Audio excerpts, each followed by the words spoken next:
Hi, everyone, and welcome back for another episode of Round Robin, where we spin the wheel, chase the chaos, and see where the conversation lands. I'm your host, Tracy Preston, along with Christine Mulligan, Nina Mulligan, Angela Hoefler, and of course, my husband, Todd Preston. Hey, everyone. Hello, everybody. What up, homies? What's up, everybody? Hey, what's going on? Arrgh, there's a pirate. Arg. Well, today we are going in a direction that I am honestly really excited about. And I have to give credit for today's theme to our Nina. Thank you, Nina. Yay, Nina. That's right. Yay. Because today we are talking about Bruce Lee. And yes, of course, Bruce Lee is iconic. He was fast, powerful, magnetic, and one of the most recognizable martial artists and film stars in the world. But that is not the angle we are going with. Today, I want to talk about Bruce Lee as a human being, a disciplined and centered human, a person who understood that strength was not just physical, it was mental, emotional, spiritual, personal. Because when you look past the legend, you see someone who was constantly studying himself. He was constantly asking what worked, what did not work, what needed to be stripped away, and what needed to be sharpened. And I think that is such a powerful conversation for us. Because most of us are not trying to become martial arts legends. We are trying to become better versions of ourselves. We are trying to stay calm in chaos, adapt when life changes, to trust ourselves, to stop carrying things that do not belong to us, and to become more focused, more grounded, more honest about who we are. And that brings us to one of Bruce Lee's most famous ideas. Be water. Not rigid, not stuck, not so determined to control everything that we break when life changes shape. Water adapts, flows, it finds another way. And when it needs to, water can be incredibly powerful. So today we are talking about discipline, confidence, adaptability, self-mastery, and what it means to be centered in a world that is constantly trying to knock us off balance. So Todd, can you give me one everyday situation where people could benefit from being more like water? Okay, next. How about on the freeways? How about on the roads? Just go with the flow. Why does everybody got to be so mad all the time? Why you gotta be in such a hurry? Right. Christine, where do you think people confuse flexibility with letting people walk all over them? Oh, well, that's a slippery slope. Fluidity in all things is what I have been striving for to do with myself and my life for the past couple of years. I think people-pleasing is a very hard thing to not get sucked into when you're trying to be fluid with things and go with the flow and not buck the system too much. The thing is you have to be really conscious and self-aware of boundaries that you yourself have put into place to not overexert yourself and people please and end up being a flip-flopper and not fluid at all, just like me. I'm blowing in the wind. You know what I mean? Like, fluidity, being like water, fluid is the goal, but sometimes the people-pleasing flip-flopping is where people kind of lose the premise. You can't flop around like a piece of paper in the wind. That's not being fluid. That's being a rigid object getting jostled about. It's not the same thing. You know what I mean? I don't know how to really talk to that without getting too euphemism-y. Like, I use too many examples instead of saying exactly it's my tism. I'm mud right now. I'm mud.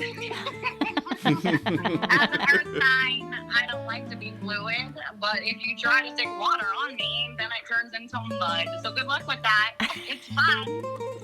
And like I used to tell my kids all the time, go ahead and argue, but I've been doing this a lot longer than you have, and guess who has more stamina than you?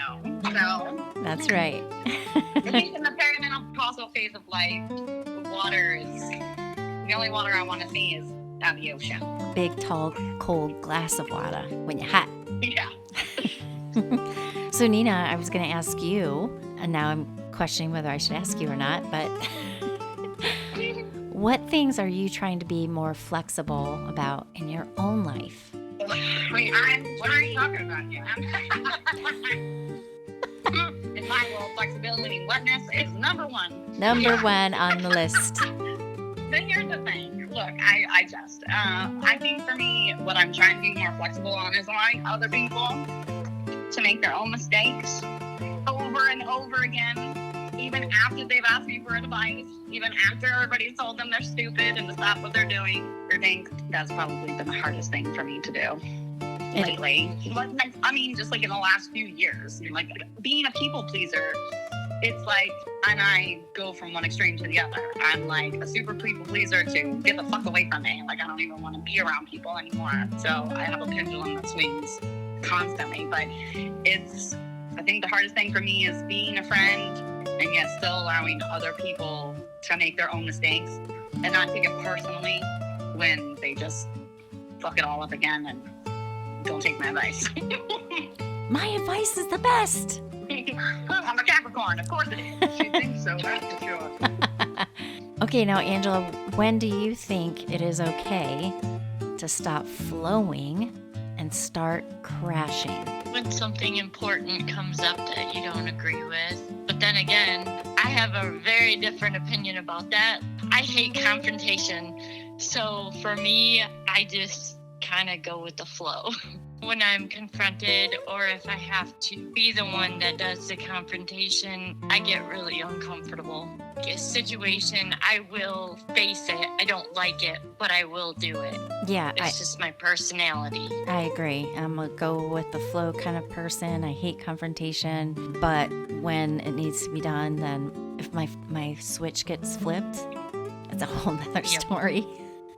Yep. Especially if I'm defending, right? If I'm defending, then it can be, I have no problem with that. I'm a defender. Now, I think what fascinates me about Bruce Lee is that he became larger than life, but his message was actually deeply personal. He was not saying train harder. He was saying know yourself. And that is a very different kind of discipline because discipline can get misunderstood. People think discipline means being hard on yourself, never resting, never bending, never failing, never needing anything. But Bruce Lee's version of discipline feels more aware than that. It's not just forcing yourself forward, it's paying attention. What's working, what is not? Where am I wasting my energy? Where am I being too rigid? Where am I letting fear make decisions for me? Where am I living by someone else's expectations? And that goes to Christine's point of people pleasing. We're not doing what we need to do if we're doing that for someone else. So Todd, when you hear the word discipline, do you think of it as something strict, or do you think discipline can also mean knowing when to adjust? Well, I think both aspects, really, because you have to have a certain amount of discipline every day to do the things that you say you're going to do and to avoid the things that you want to avoid. So it does take a strict discipline. And there's also times where it's relaxing. It is going with the flow. So it's basically, it's kind of like two sides of the same coin. I think it's a combination of both. I like that. Nina, do you think there is a difference between being disciplined and being controlling? Well, the discipline should really be for you. I mean, generally, if you're trying to control something, it's probably somebody else. But discipline, I think, in its purest form is just getting up every day and enjoying the time that you have. And I think, at least for women, especially throughout our lives, if you become mothers, it becomes all about the children, and we are taught to be selfless and lend ourselves to everybody. And I think it takes a long time for us to be able to recognize that rest is part of discipline. And I think that you have to train yourself to be okay with that sometimes in order to heal yourself. Because if you keep going, your body will eventually stop you whether you want to or not. Now, Angela, where in your life have you had to learn to bend instead of break? Lots and lots. Especially maybe with my kids. I think because I had such a very, very strict childhood, it's unlearning habits that are ingrained in you. So that's the biggest area, I think, for me, is learning to just be like, no, it'll be okay. I don't have to be that way because that's the way my dad was. You know what I mean? Mm-hmm. I think that's probably the biggest area for me. I agree. Learning to bend. Yeah, I agree too. And I was raised in a very strict household, so I completely understand where you're coming from. And maybe that's why we're so the opposite with how we were trained. I mean, there's still discipline. There's still, wonderful things that came out of it. Makes you a hard worker, makes you driven, but it's, you just got to relax a little bit. Let things go where they're supposed to go because it's going to happen anyway. How hard are you going to fight it? Lighten up a little bit. It's like beating your head against a brick wall. Why? It's just going to hurt. That's right. Get a big egg on the noggin. Yep. Now, the be water idea has lasted because it's simple, but it hits deep. Water does not argue with the shape of the cup. It becomes the shape of the cup, and I love that. Water does not panic because there is a rock in the way. It moves around it. Water can be calm, powerful, flow, and water can crash. And that is a life lesson. Because how many times do we suffer because we are trying to force life to look exactly the way we pictured it? We make a plan, and that plan changes. And instead of adapting, we freeze, or we get angry, or we keep pushing against something that is clearly not moving. But being adaptable does not mean being weak. That is what I love about this philosophy. Water is soft, but it is not powerless. Water can carve through stone. And that is such a beautiful reminder that strength does not always look loud. Sometimes strength is patience, flexibility, knowing this path is blocked, but I am not done. I will find another way. Christine, do you think adaptability is something we learn through experience, or are some people just naturally better at it? I think adaptability is something we learn through experience, and it's usually when we fail. Like what Angela was saying before about unlearning habits. You could also say the same term or phrase would be deconstructing programming, like how it always was. We have to forget about what we were told and remember what we've learned through experience, through our own experience, through watching other people's experience. We have to start using our critical thinking skills individually and as a society so we can be more fluid, be more like water, and be able to become self-aware enough to be able to take in that new education, that new way of being. I think some people obviously are naturally better at it, and I actually think that it's those that were free to do and be who they wanted to be and what they wanted to do. Like, again, like Angela was saying, like she's not as rigid with her children. So her children probably matured emotionally quicker than she did because her children were allowed to test the boundaries of life more so. Like each generation probably has that capability because hopefully each generation learns a little bit of what to do and not to do. Like nothing comes with it. Nobody comes with a handbook. Nothing comes with directions on how to navigate this thing we call life. It's all based on perception and experience. And collectively, especially nowadays, where, our podcast, everything else on the internet, all the TV shows, all the movies in the theaters, we're learning from others' experiences through all of this. And we're doing it at a much faster rate than we've ever done it before because of connection. The tilt in society to be more authentically yourself and to be more cognizant and self-aware and to sit with that and to learn from that, I love it. I'm all about it. As an Aquarius, I'm going towards towards the stars, right? I think that it's I got my head in the clouds always. Okay, so there's one example. I think Aquarians, we're used to it because we're fruit balls anyway. We're always looking externally and at the bigger picture, you know what I mean? While we're in the mud dealing with the issues at hand. But I think it's a learned thing. And I think with every generation, we're getting better and better at it. Agreed. In my opinion. I agree. And Todd, are you someone who adapts quickly when plans change? Or do you need a minute? I actually adapt pretty quickly. I have to. And I think when you linger on situations without movement, that's where people have issues. We were talking about this, and Christine, on her point, some people are naturally better at some things. Adaptability, I think, is one of my things. I think I'm able to adapt quickly and serve well. In a lot of cases, it's just one of those things. I think it comes naturally to me. It's something that I do without thinking too much about it. Which is good, because sometimes people get so landlocked on what was supposed to happen and they just get too flustered and, still try to make it work when it's just not going to. So Yeah. it's better to just, it happened, whatever it is, whatever changed the direction, pivot, bob and weave, tuck and roll. That's my mindset is to, okay, this isn't working. Next plan, moving on. Yep. Something else. Got to do it.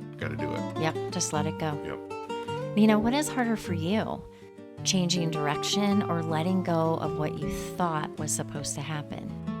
Definitely letting go of what I thought was supposed to happen. Mm-hmm. That's it. I'm very stubborn. I'm very rigid. I'm very, if you tell me we're going to meet at 8 o'clock, I want to be there at 8 o'clock. If you say we're going to do this, if you tell me to bring that, it's all about a list, the rules, because that always ensures that there's going to be a good time. I don't know. I think it's just like tism. As a Capricorn, I just cannot handle the unorganization of planned events. And so if things go awry, I am not the lady that's going to calm you down. I'm the one that's panicking and being like, it's all ruined. Everybody hates me. And life sucks. You know what I'm saying? Right. Yeah, it's all the time. It could literally be, I planned on mopping and then it rained. And I'm like, are you fucking kidding me? Because now there's no reason to mop, because the minute I let these dogs in and out from the outside, everything's going to be ruined again. And I'll just be pissing. And you're mad as hell. So there is a part of me that is learning to let that go. And I think that just comes with time and age. And I also think that comes from deconstructing, because I was also raised very strictly. And so it's hard to kind of let that go. And there's anger that comes along with that, because the parent that is so strict, when you aren't exactly how you're supposed to be, you feel it. You know what I mean? I do. So it's like anger becomes a natural response to things when things don't go right. And so it is hard to kind of break free from that and understand that you actually don't have to do what your parents taught you. You can do whatever you want to do, however you want to do it. And that's been a big lesson for me in the last 4 years. I'm an adult. I don't have to do what my mom says. That's right. Isn't that funny how you still battle with that? Yeah, it's weird. Me too. I tell you what, though, balance is really the key, though, because I am the opposite. I have always been very fluid. I'm like, okay, what's next? All right, we're not going to do that. Let's do this. Okay. And reinventing the wheel every chance I get and any moment I get. However, that is highly annoying as well. When, for example, I've never planned any kid's birthday party in more than a week, because I never know what the next weekend is going to bring. So I'm a late party planner. I'm a very last minute person. Like, everything is so spontaneous. You can imagine, drives my wife bananas, because she's very scheduled. Like, everything's on the calendar, everything's listed out. It's complete opposite. So it's really about balance. It's about having that fluidity, but also balancing to get along with others well. But I think that's what makes it great that you're an air sign and that I'm an earth sign, because while she got her head in the cloud, I got to tether her to the ground. It's good when you have that kind of balance in a relationship, because it helps you learn to relax on both ends, because I think on some level, both of those ends are frantic. The person who's last minute and the person who ever plans. Yeah. They're actually the same emotion, just a different side of the spectrum. Agreed. And I will tell you that Christine helps ground me because when I get really agitated is when we're trying to record. What happens? The dogs bark. The traffic is too loud outside. Someone starts to mow the lawn and I'm like, frick, frick, frick. And Christine's always like, it's all right. It's all right. Yeah, I'm always like, we got time. Where you going?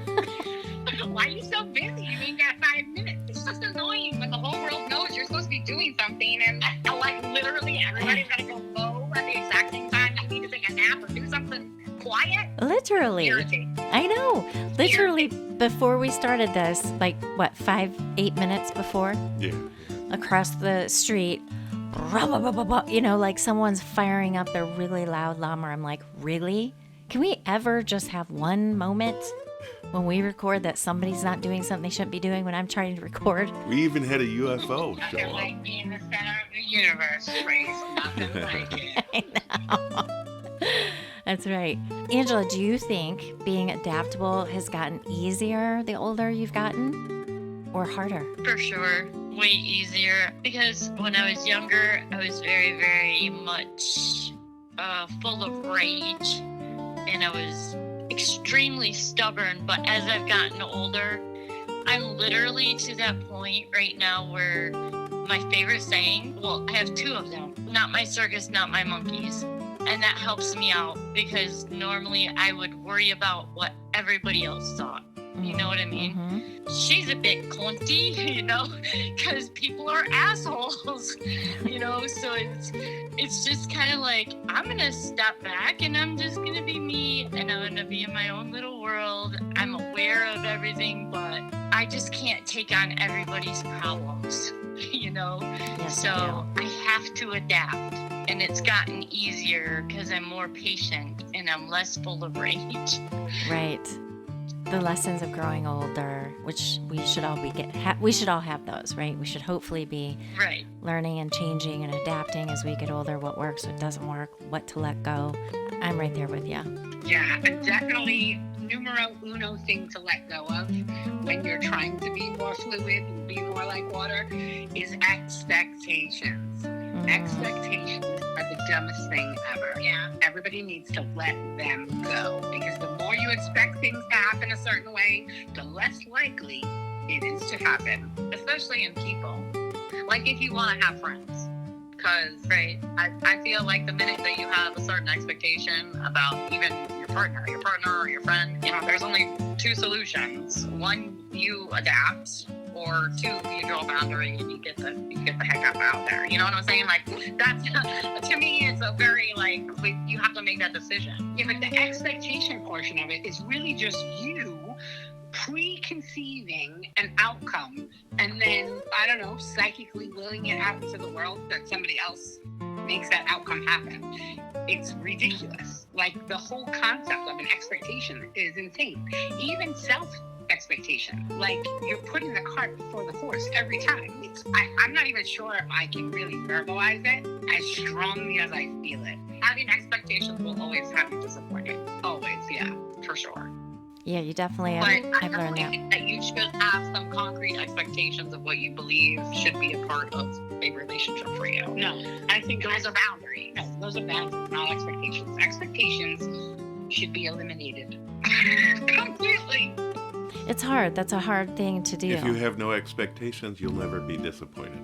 That's true. Right. That is a very true statement. Yes, but come on, that's unrealistic, and there are guidelines within a relationship that, when not met, it's going to cause some friction. No. You have to have a little bit of expectations. You have to have, this is what's going to happen, and this is what's not going to happen. You should have self-awareness and put boundaries in place for yourself. The key to boundaries, understanding boundaries, is all about you and your actions. Like, say you put a boundary on a friend, right? Which is kind of an expectation. You expect your friend to be the worst possible version of themselves in some certain situation. So you put the boundary there that if X acts this way, I will get up and leave. None of that has anything to do with X. Yeah. X can do whatever they want to do. But however, once you set your boundary that that's where you're going to go and if this happens, you're gonna do that. So you're getting mad at them because they're being them. Exactly. The whole let them thing. Yeah. Look. Some people need some discipline with a belt. Oh. Now, I've had problems with expectations of other people before, and I think, and somebody had said to me, the problem isn't them, the problem is you, because you expect these people to react and behave the way that you do. You want people to be like you. Very true. But people are different. Everybody's different. Everybody reacts to certain things different. Everybody has different goals in their mind. So that was a hard pill to swallow, because I kind of did expect everybody to think and react and believe in the thing. I just kind of expected it. But once I started to let that go, it was a lot less stressful. It is, and it's hard because the only person you really truly know is yourself, right? You're with yourself 24 hours a day, 7 days a week, in your own head, hearing your own thoughts, and I'm guilty of that too. Because I think and do things this way, I think other people should, and that's a very hard thing to discipline yourself about. Yeah. Like Nina said earlier, you gotta let that go. Like, I can't control this friend because I see they're constantly crashing into this wall and I'm trying to stop them, but they keep crashing. It's their lesson. They have to learn that. And it's hard to step back because you want to help, you want to save, you want to. They're hard lessons. We have to be careful of people that drain our energy. And people pleasing is one of those things. And I think pretty much in every direction, we've all kind of said the same thing. We're all saying the same things. But it's still a work in progress. There's discipline in saying no. And there's discipline in simplifying. And there's discipline in choosing peace over chaos, especially when chaos is so familiar. Guilty. Yeah, I think we all are. Yeah. Mm-hmm. We're all guilty of that. But that's why life is life, and I'm not guilty. I'm perfect. whatever. I'm not listening to you anymore. That's what Christine said. I'm perfect. And if Chris said it, it's truth.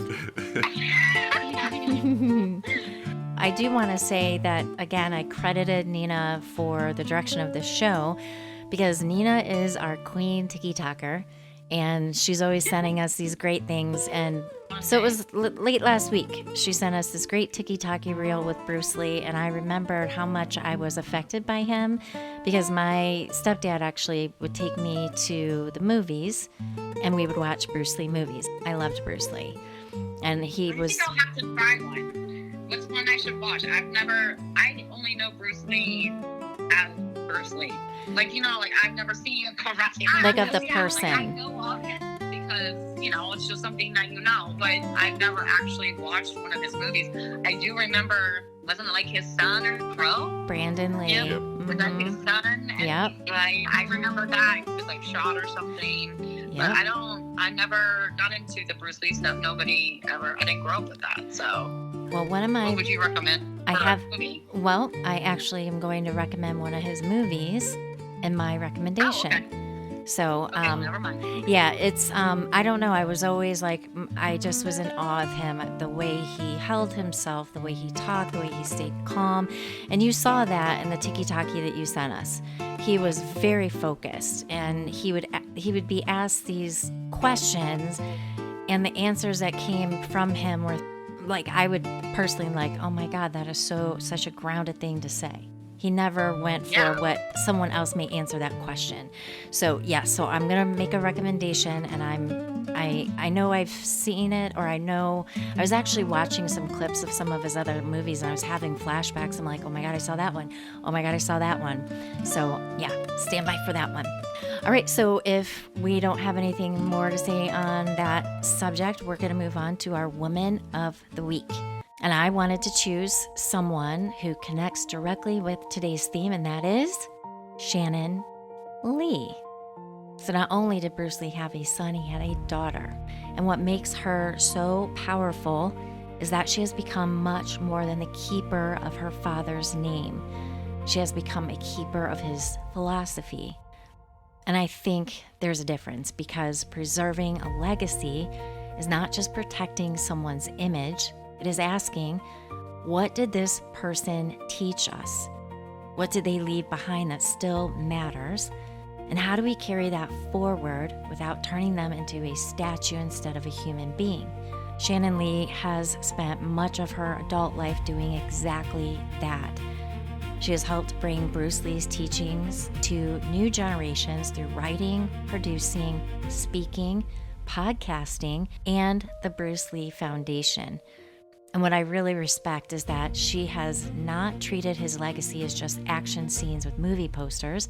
She has kept the focus on the philosophy, self-expression, discipline, mindfulness, resilience, healing, growth, being fully and honestly yourself.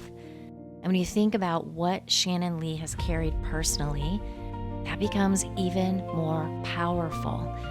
She lost her father when she was very young. She also lost her brother Brandon Lee in a tragedy that became part of Hollywood history. That is a lot of grief attached to a very public name. And yet, she has continued to build something thoughtful, meaningful, and grounded, and that takes strength. Not the loud kind or performative kind, the steady kind.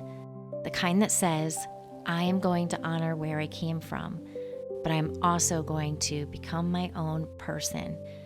And that is why Shannon Lee is our Woman of the Week, because legacy is not just what we inherit, it's what we do with it. And with that, we're going to move on to our round robin recommendations. So as a reminder, before we get into our recommendations, I'm going to share our rating scale with you.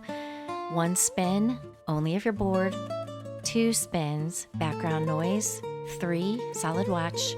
4, highly recommend. And 5, drop everything and spin immediately. So, who's up? Angela. We can go for it. I'm gonna throw it to Angela. It's been a minute. What you got? Okay. So, actually, I think last night Adam and I watched a movie with Charlize Theron in it, and it's called Apex. It is on Netflix, and holy shit. Mm-hmm. I am terrified of heights, and this woman was climbing this big ass cliff, like a mountain. I'm not gonna give a whole lot away. She ends up in Australia after an incident, and she's like a adrenaline junkie. She chases the adventure, so she's out there by herself, and she ends up meeting a cannibal. And that's all I'm gonna say about that. So what would you rate it? Holy shit. Mm-hmm. I'm gonna say a 4. My husband really, really enjoyed it. I didn't like the climbing parts of it. I was sweaty palms the whole 9 yards, but it was really good. It was kind of edge of your seat, and yeah, we really enjoyed it. We also saw that movie, and I was on the edge of my seat. It's intense. Yeah. It's intense. And it just doesn't stop. It does not. It starts out intense, even. Oh man, the beginning is nuts. Nuts. There's no lead up to the intensity. It's like, bam, here we are. Yeah. There you are. Yep. Nuts. Yeah. Agreed. Good recommendation. I might even go as far as say 4.5. Yeah. I think I would put it Yeah. there. I think I would go there. Well, thank you, Angela. All right, what do you ladies have? Okay, well, our movie will not have you scared. It will have you blubbering like a little baby, okay? Okay. It is called Voicemails for Isabel. It's on Netflix. And the synopsis is that Jill leaves private voice messages for her deceased sister, detailing her messy and chaotic existence in San Francisco by an unforeseen twist that these deeply personal confessions are mistakenly received by a mysterious real estate agent operating out of Austin. It is labeled a comedy, drama, rom-com kind of thing, I think. And it was fantastic. And I hate these kind of movies. Can I say how much I hate these kind of movies? But I'm telling you, both me and Christine could not stop crying. We were like, oh my God, this is like the best movie we've ever seen in so long. Yeah, like I had snot going down my face. That's not what I said. I said, fuck this movie. What the fuck? No, it's great. It's so good. It'll have you crying. It'll have you laughing. It'll have you rooting. And it is a good love is love story. It was super, super tender. Aw. And it was really a great movie. We just watched it because we had nothing else to do. Yeah, and I didn't even watch the preview first. I just kind of was like, oh, well, let's see what this is about. It looks interesting. And it had a couple of people in it that I recognized. But when I tell you, it's probably the best movie I've seen in a really long time in this genre, because I hate this genre. So for me to be like, wow, it was probably as good as when I saw The Notebook the first time. Awesome. See The Notebook, you're like, oh wow, what a love story. That's such a freaking love story, you know? But this one is really got that same thing. Awesome. I don't really cry that often, and I guess it's because I generally tend to watch murder. And because you're a cold-hearted bitch. I'm a cold-hearted bitch. But I could do a good crying movie. It was good to get those emotions out. If you need to shed some tears, but you don't know why, this is a good one to let it all out. Yeah, it's a really good story. Awesome. So what are you going to rate that one?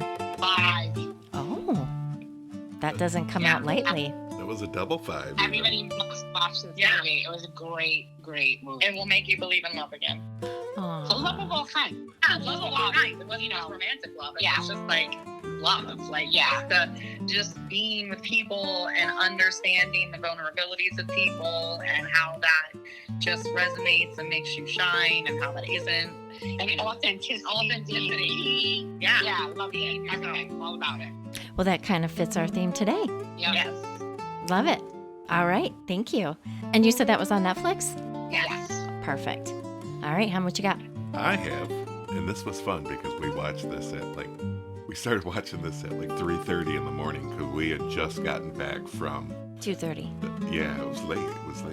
We went to bed at 4. We went to bed at 4, but we watched House on Haunted Hill. This is a 1999 movie, so it's a bit dated, but I was actually surprised. It had some really good effects. It's not short on gore and violence. Which I love. Not only is it kind of a ghost story, but it's also kind of a cloak and dagger, whodunit kind of movie. So let me give you the premise. So it follows a wealthy, eccentric Jeffrey Rush, who, if you remember, he was also in Pirates of the Caribbean. He was the bad pirate Yeah. on the sunken ship. Yep. And his bitter wife, who is played by Famke Janssen, and they're rich. They're stupid rich people. He owns a horror-themed amusement park. They end up buying an old abandoned insane asylum. And he incorporates a lot of his crazy stuff from the amusement park, like trapdoors and all kinds of stuff, into this old abandoned insane asylum, which apparently is also haunted. Again, one of my favorite themes. And so they have this kind of this dinner party where they're giving $1 million away to whoever can survive the night. And I gotta tell you, it surprised me, especially being an older movie. It did really well, and it was entertaining at the same time. And I give it a good 3.5 spins. Yeah, I go with that. And we watched that on? That was also on Netflix. That was also on Netflix, the one who doesn't give us any commercials with our subscription. They haven't gone to Netflix Plus, and I love that. Yeah. And I agree. It was super, super good. And one of the other things and I even mentioned to you, was that how many movies out there are called House on the Haunted Hill? Right. I think seems like there's a couple. Yeah, and this movie actually has a sequel to it, which is a return to House on Haunted Hill, which was in 2007. So we're going to have to check that out too. Agreed. All right, and my recommendation is Be Water. This is a 2020 documentary, and you can watch this on Disney+. This is not on my favorite pay station, Netflix. So it fits because it looks at Bruce Lee not only as a martial arts legend, but as a person navigating identity, rejection, representation, discipline, and legacy. And I think this is the better recommendation for today's episode over any of his action films, because our conversation is not really about fighting scenes. It's about the person behind the legend. It's about how Bruce Lee thought, how he adapted, how he moved through rejection, and how he built something out of discipline, philosophy, and self-belief. And I think that fits exactly what we're talking about today and the things that we need to apply for ourselves. And I'm going to rate that 4 stars. 4 spins. 4 spins. Okay, so granted, he died before I was born. However, from what I understand, and ironically enough, as nurses, we would be remiss if we didn't mention that he supposedly actually died of water on the brain. So, be the water. He actually overflowed with water and left the earth. He had cerebral encephalopathy, so AKA water on the brain. And I don't think we knew enough about kidney disease and all of that back then, but supposedly because he had like no fat on his body. Right. Or so he says. No, he didn't. And he was healthy, and he was so healthy, it's almost, it brings us all back to the balance of it all. Too much of anything is not good.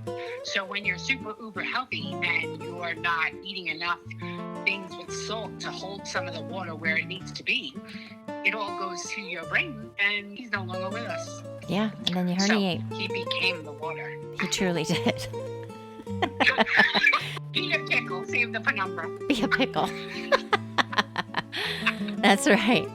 So remember, everyone, be focused, be honest, be adaptable, be centered, and be water. Now I feel weird about saying be water. Be fluid. Be fluid. Now, on behalf of all of us here at Round Robin, thank you for joining us. We will see you all back on Friday for F-Bomb. But before we say our goodbyes, Christine, hit it. Like and subscribe, hit all them buttons, smash them, smash them. We appreciate it. Smash them, rock them, sock them. Smash those buttons, hit those stars, do all the things, all the places. That's right. All the things, all the places. So thank you, everyone. Have a great week, and we will see you on Friday for F-Bomb. Have a great week, everyone. Bye. Ciao for now. Later. Adios. Adios, amigos.